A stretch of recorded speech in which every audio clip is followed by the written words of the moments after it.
बड़ी खबर के साथ करते हैं शुरुआत। सैफ अली खान पर हमले से जुड़ी हुई है बड़ी खबर। आरोपी शहजाद को बांद्रा थाने लाया गया है।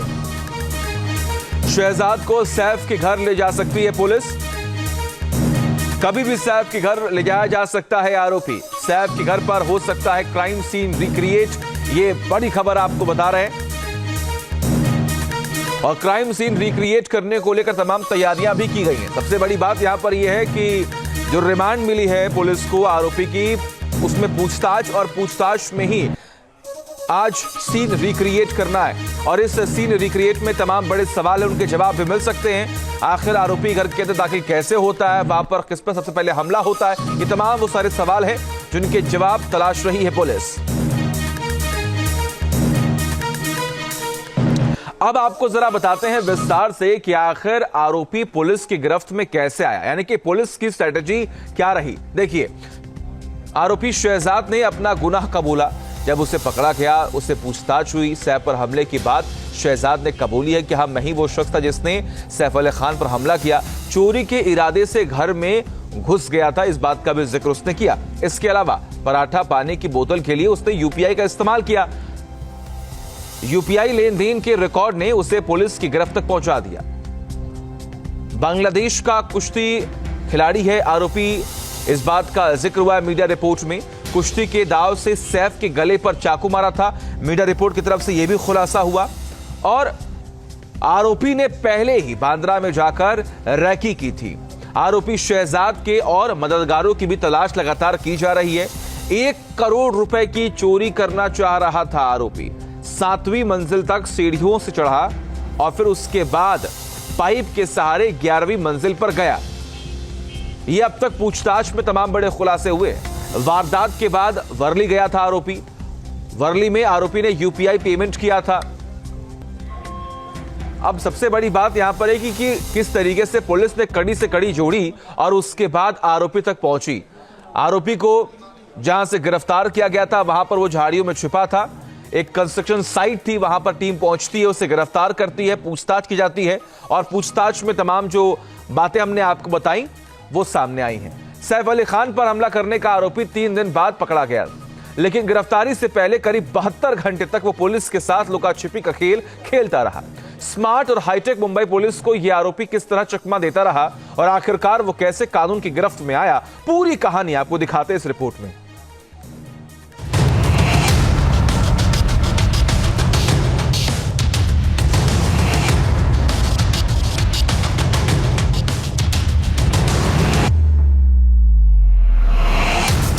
सोलह जनवरी 2025 सैफ पर हमला, जगह बांद्रा। 19 जनवरी 2025 हमलावर गिरफ्तार, जगह ठाणे।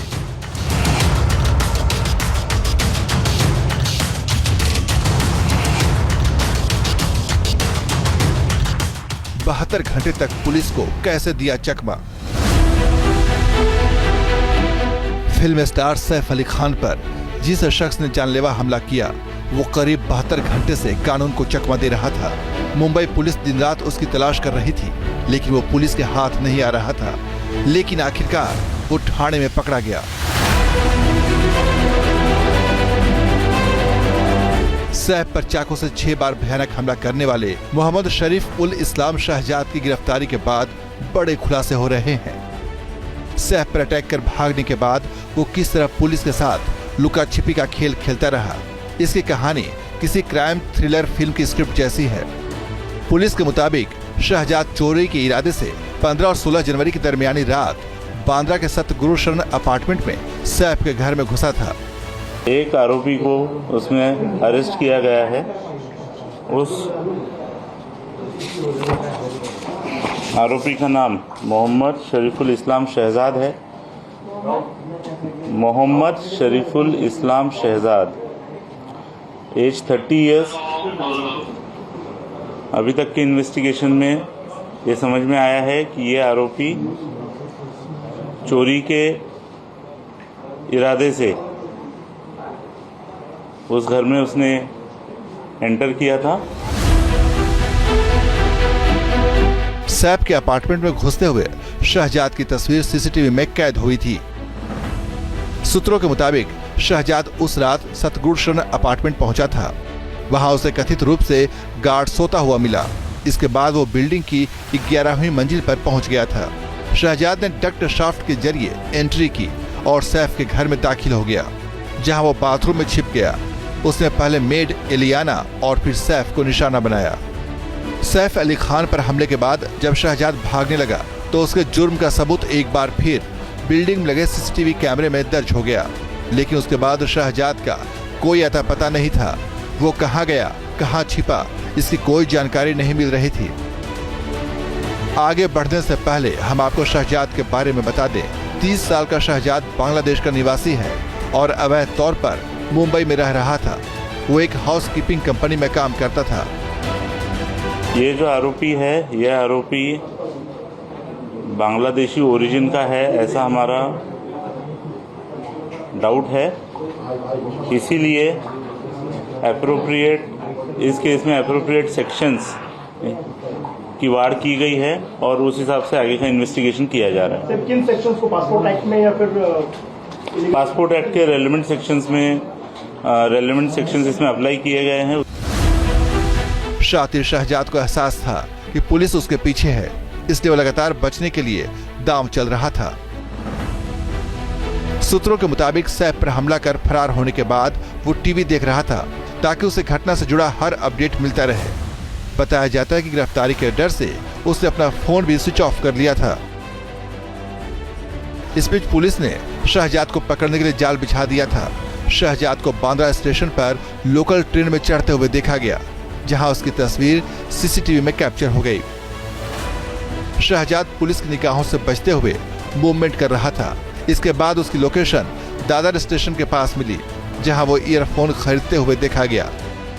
पुलिस लगातार उसे पकड़ने की कोशिश में जुटी थी, लेकिन वो बार बार अपनी लोकेशन और पहचान बदलते हुए पुलिस की आंखों में धूल झोंक रहा था।